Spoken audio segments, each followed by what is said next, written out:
Hotel राधाईच्या माध्यमातून भोगते कुटुंबीय सर्वांना चांगली सेवा देतील असे प्रतिपादन माननीय बाळासाहेब पाटील यांनी शिवडे येथील हॉटेल राधाईच्या उद्घाटन प्रसंगी केले। यावेळी बाळासाहेब पाटील त्याचबरोबर माजी खासदार श्रीनिवास पाटील, मानसिंगराव जगदाळे, राजेंद्रसिंह यादव, यावेळी मान्य जयवंतराव जाधव उर्फ आंबेराव मामा, त्याचबरोबर DB जाधव बापू, संजय थोरात कुर्टी, संजय घाडगे शिवडे इत्यादी मान्यवर मोठ्या संख्येने उपस्थित होते।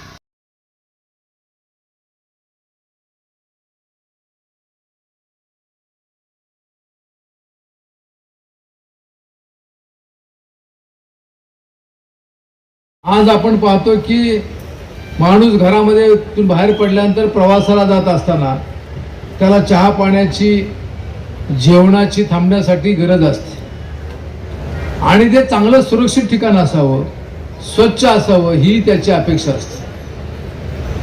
मुळामध्ये भोगते कुटुंबियाचा या व्यवसायामधला चांगल्या प्रकारचा अनुभव आहे आणि निश्चित याही ठिकाणी नवीन जागेमध्ये अतिशय चांगल्या प्रकारची सेवा या हायवेवरून जाणारे लोक आणि त्याचबरोबर या सर्व परिसरातल्या लोकांची चांगल्या प्रकारची ती सेवा करतील। हॉटेलला नाव दिलं राधाई, स्वतःच्या मातेचं नाव दिलेलं आहे। वडिलांचं छत्र लहान असताना हरवलं, पण या मातेने या दोन्ही मुलांना अतिशय जिद्दीने, चिकाटीने शिकवलं, चांगले संस्कार दिले आणि चांगले संस्कार देऊन त्याने 98 साली या व्यवसायात सुरुवात केली। त्यांचे सर्व कुटुंबीय सुद्धा आपली शेती, आपला व्यवसाय अतिशय प्रामाणिकपणे सचोटीने करतात आणि हे कुटुंब एक जीवानं, एक दिलानं, सातत्यानं कार्यरत असते। आज या ठिकाणी या हॉटेल राधाईच्या नवीन जागेमध्ये पदार्पण करत असताना आपणा सर्वांच्या सहकार्याची, आपणा सर्वांच्या आशीर्वादाची, आपणा सर्वांच्या इतरांच्या माध्यमातून या हॉटेलकडे निमंत्रित करण्याची आपणा सर्वांची जबाबदारी आहे। मी या निमित्तानं आपणा सर्वांना विनंती करतो की या सेवेचा आपण जास्त लाभ घ्यावा। आपल्या पै पाहुणे, मित्रमंडळी यांना सुद्धा सांगावं। प्लॅन काढताना सुद्धा अतिशय व्यवस्थित काढले। रस्त्यापासून आता हे पार्किंग आहे, आता सर्वात मोठा प्रश्न हॉटेलच्या बाबतीमध्ये असतो तो पार्किंगचा करायचा आहे आणि दुसरा प्रश्न, त्या दोन्ही काळजी ही या ठिकाणी घेण्यात आल्या आहेत। अलीकडच्या लोकांना आपल्या घराचा किंवा व्यवसायाच्या ठिकाणीचा, हॉटेलचा एक जुना लुक असावा ही आपली भावना असते आणि त्याप्रमाणे जुना लुक या ठिकाणी त्यांनी ठेवलेला आहे। हवेशीर अशा प्रकारचं एक ठिकाण आहे। मी आपणा सर्वांच्या वतीनं या ठिकाणी या हॉटेल राधाईच्या व्यवसायाला अतिशय मनापासून शुभेच्छा देतो। या परिसरातल्या ग्राहकांची चांगल्या प्रकारची सेवा त्यांच्या हातून घडावी आणि त्याचबरोबर या व्यवसायातून या कुटुंबियाची अधिक भरभराट व्हावी अशा प्रकारची सदिच्छा सुद्धा या निमित्तानं या ठिकाणी व्यक्त करतो। कार्यक्रमात थोडा बदल केलेला आहे की आता सुरुवातीला सभा घेतलेली आहे आणि त्या करणार आहोत। आपण सर्वांनी त्याला आशीर्वाद द्यावे अशी विनंती करतो आणि माझे 2 शब्द संपत। जय हिंद, जय महाराष्ट्र।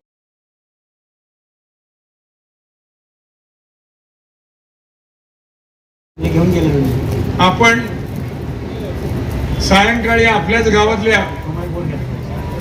कष्टकरी समाजातून ज्या महिलेनं हा व्यवसाय सुरू केला आणि मुलांनी किंवा नातवंडांनी त्या आईचं नाव देऊनच या ठिकाणी हे हॉटेल वसवलं, त्याचा हा उद्घाटन समारंभ आहे। खऱ्या अर्थानं हॉटेल धंदा असा आहे की तोंडात पेढा पाहिजे आणि डोक्यावर बर्फ पाहिजे। गिऱ्हाईक कधी काय म्हणाल ते सांगता येत नाही, पण गिऱ्हाईकाने चांगलं म्हणलं ना, या बरं का, पुन्हा या, जर अगोदर सांगितलं तर आणखी काय करता आलं असतं। तुम्ही येतानाच सातारावरून फोन करायचा, किंवा इकडं मालखेडवरून फोन करायचा, म्हणजे तुमचं तयार ठेवा. आम्ही हा व्यवसाय म्हणून म्हणण्यात अर्थ नाही. अनेक प्रकारचे रुचकर भोजन असतात. नॉनव्हेज असतं, व्हेज असतं. काय काय वेळा नॉनव्हेज खाताना नेमका त्याचा तुकडा उडतो, व्हेज वाल्या ताटात पडतो. असं अनेक ठिकाणी मी बघितलंय. तेव्हा व्यवस्था अशी असावी की जिकडे गेलाय तिकडे त्याने खावं, आनंदाने हात धुवा आणि बाहेर पडून मुलाबाळांना शोधावं. मी तर आणखी तर एक इथल्या संचालकांना विनंती करेन की लहान मुलांना थोडं खेळण्याकरता काहीतरी करा.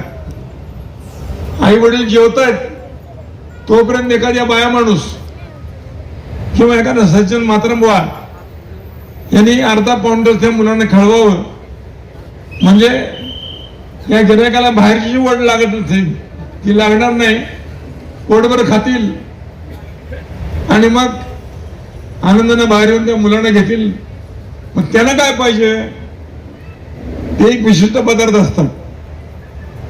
मी परवा एका लग्नाला गेलो होतो, कोल्हापूरला पोचता आलं पाहिजे अशा जी व्यवस्था केली तर माझी खात्री आहे की आम्ही सगळे जे वरती मंडळ बसलोय त्यांना आमच्याच तालुक्यामध्ये एका विशेष ठिकाणी मातेच्या नावानं काढलेला एक व्यवसाय. मी येताना पत्रिका वाचली आणि राधाई हे नाव ऐकल्याबरोबर माझ्या पूर्ण लक्षात आलं ही आईच्या नावाने. राधा कृष्ण सुद्धा असू शकतो, पण राधाई हे वाचल्याबरोबर माझ्या लक्षात आलं की आपल्याला प्रस्ताविकात नक्की कळेल की एका मातेनं, एका आजीनं, एका मावशीनं, एका बहिणीनं उभी केलेली ही वास्तू आणि त्यात मिळणारे पदार्थ हे आईच्या मायेनं तुमच्या ताटात येतील आणि तुम्हाला खाल्ल्यानंतर बरं वाटेल. असंच बरं वाटावं आणि पुढे दोन गाड्या ज्यावेळी भेटतील तेव्हा एकमेकाला सांगावं राधाई जेवला का, नाही हो अहो जेवून बघा ना. तोंडातोंडी जे मुलाखत म्हणतात किंवा प्रसिद्धी म्हणतात ती मिळाली पाहिजे. तेवढं घ्यावं. कराडला जाल तेव्हा कराडपासून पुढं मस्तूर रस्त्याला उतराई म्हणण्याचा प्रयत्न केलाय. त्यांच्या पाठीवर हात ठेवा आणि त्यांनाही आनंद मिळेल असं सहकार्य करा. ते आपण कराल अशी माझी खात्री आहे. एवढं सांगून आपणा सर्वांना रामनवमीचा उत्सव चालूच आहे आणि बऱ्याच काही गोष्टी महाराष्ट्राबाहेर घडतात. त्या घडून नव्हेत, चांगल्या गोष्टी घडाव्यात, पण भोळेपणानं कुठेही डोकं ठेवायचं आणि हाणून घ्यायचं हे जर आपण बंद केलं तरच खऱ्या अर्थानं आपण जगण्यास पात्र आहोत असं मला हरकत नाही. मी आपल्या सर्वांना मनापासून धन्यवाद देतो.